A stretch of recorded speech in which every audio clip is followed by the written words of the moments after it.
Salut à toutes et à tous et bienvenue sur l'amour du maillot pour une nouvelle vidéo. Aujourd'hui, comme promis, deuxième épisode de la série sur les chandails de hockey. On va parler de l'évolution des équipementiers sur les chandails de la LNH. Avant ça, je veux vous remercier infiniment pour les retours ultra positifs sur la dernière vidéo. Je ne m'attendais pas à ce qu'elle state autant. Ça m'a fait très plaisir d'aller chercher une niche au Québec. J'ai eu beaucoup de commentaires positifs, quelques-uns négatifs, quelques-uns un peu donneurs de leçons, mais ceux-là, j'ai eu vite fait de les virer. En tout cas, merci à tous ceux qui ont été très cool. Encore une fois, il y a pas forcément des petites différences un peu linguistiques. Je vais essayer d'être le plus neutre possible, mais si jamais ma langue fourche, vous étonnez pas, c'est parce que moi, ça fait 30 ans que j'utilise le vocabulaire franco-français et pas forcément le vocabulaire québécois. Je suis au courant que on dit LNH, qu'on dit chandail, qu'on dit bâton, qu'on dit rondelle ou ce genre de choses. Si vous m'entendez dire cross, palais, etc., c'est plus la force de l'habitude qu'autre chose. Encore une fois, soyez respectueux dans les commentaires. Il y a plusieurs façons de parler, ok, il n'y en a pas une qui est meilleure que l'autre. Certes, il y en a une plus populaire mathématiquement au Canada puisque c'est le pays roi du hockey, mais surtout ne venez pas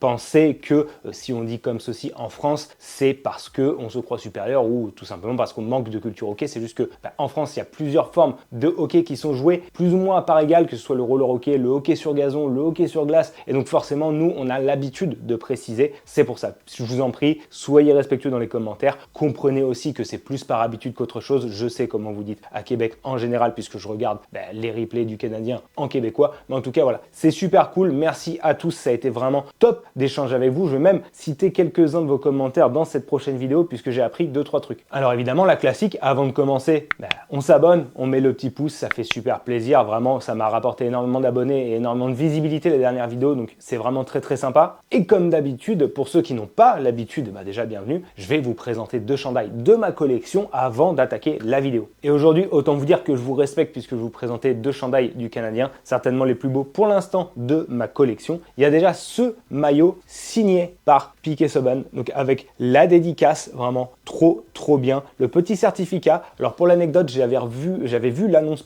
je l'avais repéré sur eBay et j'avais contacté directement le vendeur sur Instagram. Si vous n'êtes pas au Canada ou aux États-Unis, enfin si vous êtes dans tous les cas pas dans le pays du vendeur, ça peut être une astuce assez sympa puisque le colis est arrivé vraiment très vite. J'ai pris PayPal biens et services forcément et j'ai économisé plus de 100 €. Donc vraiment très intéressant de faire ça. Le gars était très sympa en plus. Je vous mettrai son Instagram soit en description soit à l'écran. Vous allez voir que le gars est vraiment très sympa et il a vraiment de très beaux maillots. Celui-ci, vous voyez avec l'étiquette, c'est le vrai maillot qui était porté sur la glace sans l'étiquette Reebok à l'intérieur et avec le fight strap qui est tout simplement doublé. Donc voilà, le vrai chandail porté sur la glace en LNH à l'époque des Reebok Edge 2.0 par le Canadien. Alors il n'a pas été porté par Piquet Subban, c'est vraiment le chandail qui a ensuite été personnalisé officiellement et après signé. Donc voilà, très beau maillot, très beau chandail pardon, et vraiment un bel ajout à ma collection. Je suis très content de l'ajouter, mais ça vaut pas le prochain maillot que je vais vous montrer puisque c'est tout simplement un chandail qui a été porté en match et pas n'importe quel match, il a été porté en série éliminatoire. Ce superbe chandail avec le A brodé porté par Scott Gomez,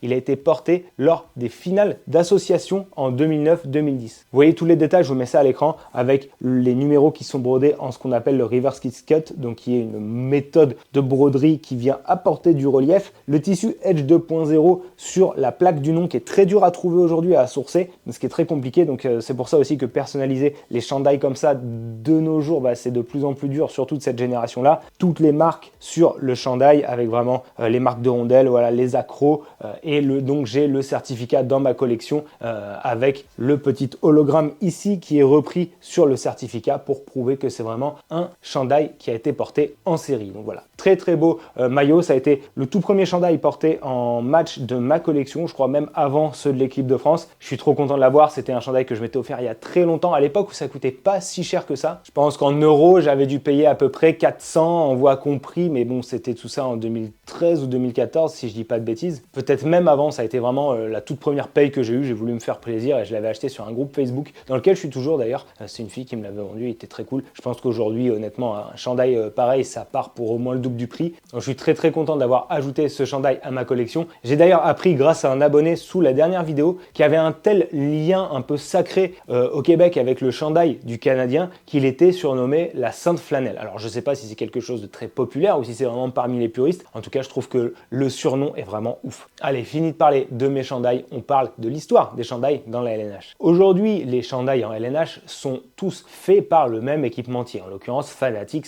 au jour où je tourne cette vidéo. Mais ça n'a pas toujours été le cas. Ma génération a l'habitude de voir un équipementier unique pour toute la ligue, mais c'était pas le cas à l'époque. Il y avait vraiment un brassage des équipementiers en fonction des franchises. Plusieurs fabricants coexistaient dans la ligue et chaque équipe pouvait avoir sa marque. Alors la vidéo d'aujourd'hui va se découper en 5 parties. Je vais d'abord vous présenter l'origine des chandails de LNH. Je vais ensuite vous parler des premiers fabricants, puis je vais évoquer la période multi-équipementier et ensuite on va basculer sur les années 2000, parler d'abord de la centralisation des équipements pour enfin parler de la situation actuelle. Alors pour commencer, il faut un petit rappel historique. On va partir des années 1900, du début du XXe siècle jusqu'au milieu des années 60 à peu près. Alors, les premiers maillots de hockey, on les appelait sweaters en anglais ou chandail en québécois. Pourquoi on les appelait comme ça? Tout simplement parce qu'ils étaient très épais et qu'ils étaient faits en laine. C'est d'ailleurs pour ça qu'en football, pour un maillot, on dit shirt, parce que les joueurs portaient des chemises, qui est la traduction littérale de shirt. Donc les maillots chandail à l'époque, vous appelez ça comme vous voulez, ils ressemblaient plus à des pulls. Souvent, ils étaient même en col roulé. Pour ce qui est de la fabrication, il n'y avait pas vraiment d'équipementier identifiable. Bien souvent, les chandails étaient fabriqués par des ateliers textiles locaux ou alors par des fabricants d'équipements sportifs régionaux. Il n'y avait donc évidemment pas de logo de marque, parfois juste une étiquette à l'intérieur de la nuque qui mentionnait le fabricant. Il n'y avait pas de standardisation et chaque équipe gérait son propre équipement. C'est vraiment dans les années 70 que la donne a changé, notamment grâce à l'industrialisation du sport. Les années 70 marquent donc l'arrivée de fabricants spécialisés. On passe à l'époque des sweaters en laine progressivement à des chandails faits en matière synthétique. C'est à cette époque-là, notamment avec l'avènement du plastique, qu'on a vu l'arrivée de matières comme le nylon ou le polyester. Et c'est à cette époque qu'il y a un premier équipementier qui va se mettre à dominer le marché, CCM. CCM, ça veut dire Canada Cycle and Motor. C'est une entreprise canadienne majeure dans les équipements de hockey encore aujourd'hui. La marque à l'époque, elle faisait déjà des patins et des gants. Et on peut retrouver un peu la même chose dans l'évolution des maillots de football. Les maillots, ils ont commencé à être fabriqués par des marques qui étaient déjà, comme Adidas, spécialisées dans les crampons depuis des décennies. Et là, c'est pareil, CCM progressivement s'est mis à fabriquer les chandails en LNH. Sauf que ce qu'il faut savoir, c'est qu'à l'époque, il n'y a pas de contrat vraiment avec la ligue. Chaque équipe reste libre et donc chaque équipe peut prendre n'importe quel fabricant pour faire ses chandails. À la fin des années 70, début des années 80, on voit aussi l'émergence d'une autre marque, Sando SK. C'est une marque, enfin un fabricant textile qui était basé à Winnipeg et c'était le principal concurrent de CCM. Alors Sando, ils équipaient plusieurs équipes en LNH. Il y avait notamment les Red Wings, les Highlanders, les Sabres, Pittsburgh, Saint-Louis, les Jets de Winnipeg, les Flammes de Calgary ou encore les Flyers de Philadelphie. Sur le plan purement technique, ils se distinguaient par leur maillot qui était plus léger. Mais la fabrication après restait canadienne et les textiles étaient très modernes. C'est ces deux marques-là dans les années 80 qui vraiment dominent le marché d'un point de vue de la fabrication. Après ça, les années 90 vont être marquées par la diversification des équipementiers. C'est à cette époque-là que le merchandising explose. J'en ai parlé dans la première vidéo. Si on regarde les matchs de l'époque, on voit énormément de personnes en tribune qui portent le chandail de leur équipe, alors qu'en parallèle, en Europe, en football, même dans les grands clubs, il y a peu de gens qui avaient le maillot parce que c'est d'abord les Nord-Américains qui ont un peu propulsé, boosté ce concept de merchandising, du fait de porter son maillot au stade et après c'est arrivé en Europe. Donc il y a un boom économique du sport américain et avec ça forcément il y a une explosion des ventes de chandails. C'est d'ailleurs ce qui fait qu'aujourd'hui c'est beaucoup plus facile de retrouver un chandail des années 90 d'époque que de retrouver le même maillot de foot pour une équipe qui va être à peu près de niveau similaire. Parmi les nouveaux acteurs, il y en a pas mal. Il y a Starter forcément qui aujourd'hui en plus connaît un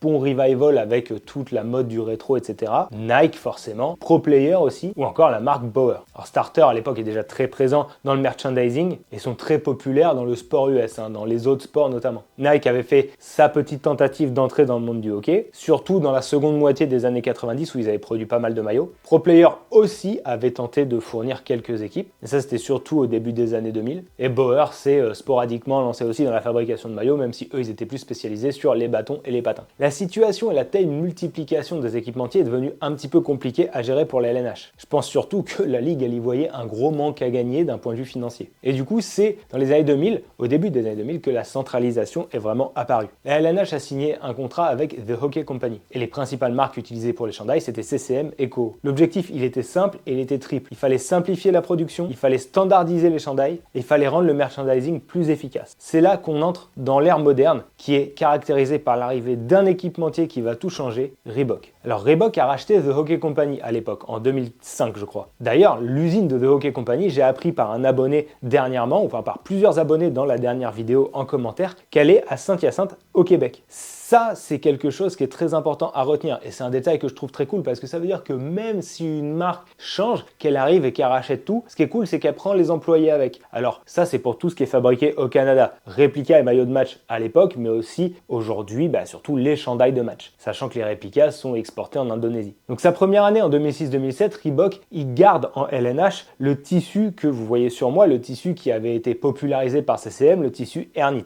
qui est un tissu à la fois solide mais aussi aéré, donc qui était parfait. Puis ils introduisent en 2007 la technologie Edge. Alors tout ça, j'en reparlerai vraiment dans le prochain épisode de la série, la prochaine vidéo sur les chandails de hockey, où je ferai une comparaison textile des chandails de l'époque Reebok et aussi des chandails modernes. Quand Reebok installe la technologie Edge en 2007, ils veulent deux choses. Déjà, ils veulent que les maillots soient plus proches du corps et ensuite ils veulent qu'ils soient plus légers. Ils arrivent donc avec un tissu qui n'a rien à voir avec le tissu Airknit de CCM et qu'ils avaient repris au début. Le tissu ayant pour but de mieux ventiler et de mieux évacuer la transpiration. Sauf que ça marche tellement bien que les joueurs le détestent, ils se retrouvent avec de la transpiration dans les gants. Donc ce tissu-là est gardé une saison, le Edge 1.0 pardon, et ensuite ils passent sur du Edge 2.0 où ils gardent à peu près la même coupe, mais juste ils reviennent au tissu d'avant qui avait fait la gloire de CCM et qui avait bien marché au début de Reebok. Ça, c'est vraiment les maillots qui m'ont marqué. Vous le voyez derrière moi avec le chandail de Toronto, où vraiment le col un peu pointu comme ça, moi je le trouvais vraiment très stylé et c'était vraiment ma coupe préférée pour les chandails de hockey. Petite parenthèse, quand je parle des chandails de hockey, je parle des chandails de LNH évidemment, puisqu'il y avait un petit malin qui était venu me reprendre et m'insulter en commentaire pour me dire que j'y connaissais rien, je l'ai banni évidemment, mais vous aurez compris, vous qui êtes intelligent, que je parle des chandails de LNH. Bref, Reebok il reste longtemps mine de rien, puisqu'il reste à peu près 10 ans je crois, même un peu plus je crois, ils font 2006 jusqu'à 2017 de mémoire, et c'est là qu'Adidas rentre en jeu. Adidas devient l'équipementier officiel de la ligue en 2017, et là il y a un changement complet dans le textile des maillots, et il y a un petit changement aussi au niveau des coupes. Encore une fois, ça j'en parlerai plus tard, mais Adidas évidemment, ils arrivent avec leur tissu, leur technologie, leur façon de faire, et ce qui était reproché à Adidas, et ce que je reproche également à Adidas à l'époque, c'est que les maillots fabriqués au Canada n'étaient pas mis à la commercialisation grand public. Ça c'était vraiment là où le bas blessait, parce que sinon les chandails Adidas étaient cool, même si je trouve que les tissus étaient un peu cheapos, même pour les chandails de match. Et à partir de 2024, on a eu l'arrivée d'un équipementier qui a pas très bonne presse en Europe, Fanatics. Fanatics, il s'occupait déjà de tout ce qui était merchandising, les t-shirts, les casquettes, les toques, etc. Et Adidas avait vraiment la partie sportive. Et Fanatics a tout repris. Bon, j'en ai déjà parlé dans la vidéo précédente, Fanatics a repris quasiment trait pour trait les maillots Adidas, on va pas se mentir. À part les épaules, le tissu est plus ou moins resté le même sur les nouveaux chandails. La fabrication aussi, puisque l'usine a toujours été rachetée par la marque suivante, donc les chandails, du moins les chandails de match fabriqués au Canada, sont toujours fabriqués au même endroit. Mais la conclusion dans tout ça, c'est quoi? Pour moi, la conclusion, c'est que je trouve que l'âge d'or des chandails de hockey, c'était vraiment années 90, puis années 2000. Mais surtout années 90 dans le sens où la personne qui voulait dépenser de l'argent dans un chandail, elle achetait un chandail, même le réplica, pas besoin d'acheter le chandail qui était porté sur la glace, mais elle achetait un chandail qui était fabriqué au Canada. Et pour moi, ça fait vraiment la différence. D'un point de vue déjà des matériaux, d'un point de vue de la solidité, de la qualité, mais aussi et surtout d'un point de vue éthique. Je trouve que c'était hyper intéressant d'un point de vue éthique de te dire, j'achète un chandail, il coûte cher, certes, parce que les chandails dans tous les sports de toute façon coûtent cher, mais au moins, je contribue à l'emploi local, et s'il est cher, c'est parce que la main d'œuvre est qualitative. Le problème, c'est qu'aujourd'hui, même les chandails qui vont être fabriqués en Indonésie, ils vont coûter un bras et demi, et le souci, c'est que la qualité, d'un point de vue tissu, elle est pas top, mais d'un point de vue des conditions de travail,